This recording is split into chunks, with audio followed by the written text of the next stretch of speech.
आज शनिवार, बिन दप्तराची शाळा. तर विद्यार्थ्यांना आज परिसर भेटीसाठी आणलेला आहे. तर आम्ही आलेला आहे नदीच्या काठी.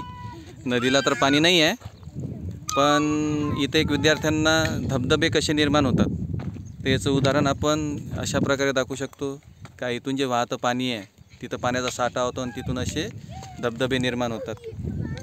अशा प्रकारचं व्यवस्थित नैसर्गिकरित्या धबधबे निर्माण होतात. हे मानवनिर्मित नाही आहेत, निसर्गतः तयार होतात. पाणी साठल्या जाते आणि पाणी उतारावरून मग जिथं त्याला सोयीस्कर जागा भेटेल त्या ठिकाणाहून हे धबधबे तयार होतात. हे छोटंसं उदाहरण, आणि हे छोटंसं उदाहरण यावरूनच विद्यार्थी कल्पना करू शकतात की मोठमोठे धबधब्याची निर्मिती कशी होत असेल, वरून उंचावरून पाणी कसं पडत असेल.